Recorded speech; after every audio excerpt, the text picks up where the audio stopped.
Se você é uma pessoa ativa no mercado de trabalho, que se preocupa em estar atualizado, antenado com as novas tendências, preocupado em gerar valor com o seu trabalho, você deve estar sofrendo um pouco com esse turbilhão de novidades, de novas tecnologias, como as novas ferramentas de inteligência artificial. Mas só para dar um exemplo, na verdade a gente sabe que a indústria 4.0 está trazendo uma infinidade de tecnologias que estão mudando muito a forma de trabalhar e também até mesmo os modelos de negócio. Mas a conversa aqui é sobre como que a gente pode então melhor navegar em tantas novidades. Como que a gente pode criar uma estratégia de aprendizagem que evite, por exemplo, que a gente fique acumulando livros em casa. Você provavelmente se interessa por muitas coisas, mas não dá conta, então a montanha de livros só deve estar crescendo aí em casa, né? Você deve ter, por exemplo, se inscrito em alguns cursos e provavelmente não terminado, né? Então, uma publicação no LinkedIn, por exemplo, mostra que 5 a 15% é o percentual de pessoas que concluem esses treinamentos massivos, como esses MOOCs. E então a gente percebe que, de fato, as pessoas procuram, se inscrevem, compram os livros, mas não estão dando conta, né, de aprender, de mergulhar profundamente naquele conhecimento. E aí tem uma questão que é ainda mais importante. Olha essa pirâmide. Essa é a classificação de complexidade de conhecimento cognitivo segundo a taxonomia de Bloom.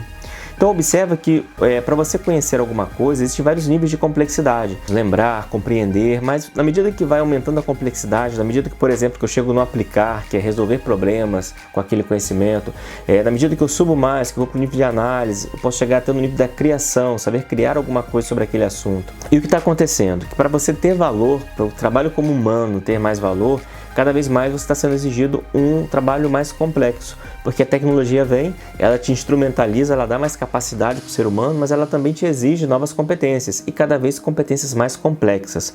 Olha, por exemplo, esse dado, que é uma lista das competências que, segundo o Fórum Econômico Mundial, o relatório do futuro do trabalho, que foi apresentado agora em 2023, ele apontou quais são as competências que as empresas estão apontando como críticas, né, nesse horizonte 2023-2027. Então observe que, em primeiro lugar, está o pensamento analítico. Por quê? O mundo está super complexo, você precisa saber analisar dados. E em segundo lugar está o pensamento criativo, ou a criatividade. Ou seja, é a alta complexidade cognitiva que você precisa alcançar para estar nesses níveis. E será que ler livros, será que fazer o curso online autoinstrucional dá conta de chegar nesse nível? Então a resposta é que geralmente não. Por quê? Porque você fazendo um treinamento autoinstrucional, ele não vai te dar feedbacks para aquilo que você parte para uma criação, para aquilo que você imagina. Será que esse caminho é legal? Porque você não está aplicando e tendo feedbacks que te ajudam a melhorar. Então, para que você consiga ter uma estratégia de chegar realmente a entregar um trabalho, ter uma competência cada vez mais complexa, você precisa mergulhar profundamente nessa aprendizagem e, em geral, isso acontece quando você pratica, quando você entrega resultados com base naquele conhecimento. Então, que ferramenta eu posso utilizar para me ajudar a organizar essa minha aprendizagem e fazer com que ela chegue a um nível mais alto? Senão, eu fico cada vez mais acumulando conhecimentos nessa base e não chego a entregar resultados. Aquela sensação, poxa, estou estudando tanto, estou lendo tanto sobre isso, mas cadê o resultado? Cadê a entrega? Quanto que eu de fato apliquei? Certo? Então, para fazer esse planejamento, eu vou te sugerir uma ferramenta que tem sido utilizada para administração de projetos num contexto de mundo mais dinâmico, de mundo onde as coisas são mais imprevisíveis, que mudam com muita velocidade, que são os métodos ágeis. Ele já vem sendo aplicado na educação, e agora eu vou te explicar aqui como você pode usar essa mesma estrutura. E mais ainda, você pode associar essa aprendizagem ao seu dia a dia de trabalho, de entregas. Então, observe esta ferramenta que é o Kanban. Você tem algumas colunas e você vai passando a sua tarefa de uma coluna para outra. Então, você normalmente começa com uma coluna inicial, que é o backlog, ou seja, o acúmulo de tarefas que você tem a realizar. Você planeja, pode ser num período de uma semana ou 2 semanas, a cada 2 semanas, as chamadas sprints, que são períodos em que você vai fazer um pequeno planejamento. Então, eu vou planejar que nas próximas 2 semanas, por exemplo, eu vou fazer esta atividade e esta atividade. Bom, então eu jogo isso para a minha coluna de a fazer nessa sprint. E aí, na medida que eu vou pegando essa tarefa para fazer de fato, eu vou posicionando ela na coluna fazendo. até que então eu concluo a atividade e vou passando para a coluna de concluído, de feito. Então, esse processo você acompanha durante a sua semana. Então, quando chegar no final dessa sprint que você estabeleceu, você faz um novo planejamento, trazendo para a coluna de a fazer aquilo que você vai planejar para as próximas 2 semanas.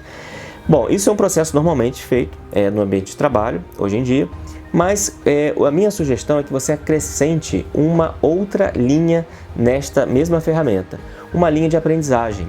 Então você vai planejar o que eu vou estudar, o que eu vou aprender nesta primeira sprint. Então você traz para cá desse seu backlog de todos esses interesses que você tem, todos aqueles livros que estão acumulados ali. Eu vou ler aqui um capítulo desse livro aqui, porque é um tema que está relacionado a essa entrega que eu tenho aqui acima. Então você começa a associar a sua aprendizagem à entrega que você tem no trabalho. Então cada vez isso é mais necessário, porque deslocar a aprendizagem e do momento de trabalho está cada vez mais desafiador. Porque para você mergulhar neste lado da aprendizagem, você vai precisar de um tempo. E se isso não estiver bem sincronizado com as tarefas que você tem, o desafio é cada vez maior, porque cada vez mais você tem tarefas e demandas no ritmo mais acelerado. Então, como que eu faço um merge dessas duas coisas? Esta é uma ferramenta que pode te ajudar nesse sentido. Eu vou dar 2 dicas nesta construção. A primeira dica é que você pode deixar tarefas em aberto de aprendizagem. O que significa isso? A aprendizagem é algo muito orgânico, natural, e às vezes uma oportunidade, um artigo que você lê, uma matéria que você, numa rede social, lê num determinado dia, pode te dar um insight e gerar um interesse que está associado àquilo que você está interessado em aprender, e você parte para uma leitura de um artigo. Ou seja, você precisa ter janelas também planejadas de tempo para uma exploração livre de conhecimento. Isso é muito útil porque nem tudo que você vai aprender naquela semana, ou você vai se dedicar a aprender, pode estar explicitamente já na sua consciência no início desse processo. Então é bom deixar essas janelas para você ter um tempo livre para a aprendizagem de uma forma mais exploratória. E a segunda dica é que você não faça isso sozinho. Você pode ter uma dinâmica de reunir grupos de pessoas que estejam interessadas na mesma temática, que queiram compartilhar com você, pessoas que você tem uma boa interação. E você pode fazer esse processo de planejamento de sprints em conjunto. Então você senta junto, planeja, discute cada um que vai estudar, depois vocês compartilham o que aprenderam, né, no final dessa sprint, e ainda planejam uma próxima sprint juntos. Então, aprender juntos é mais interessante, é mais engajador. Tem aí um estudo do LinkedIn que fala que você se engaja 30 vezes mais no estudo quando você tem alguma prática colaborativa. Então, boa sorte, espero que essa ferramenta te ajude a se livrar desse turbilhão, né, de demandas por aprendizagem. E eu deixo aqui no link da bio ou o link da descrição do vídeo, dependendo da plataforma que você está acessando, para que você possa pegar este exemplo de Canvas, né, do Kanban, que eu estou propondo para você. Esse Canva você pode jogar dentro de uma ferramenta colaborativa visual, como o Miro, e ali mesmo você vai colocando os post-its de uma forma bem facilitada e dinâmica. Então, ok, pessoal, espero que tenha sido útil, tenha utilizado essa ferramenta e tenha gostado bastante. Espero que você goste também. Tchau!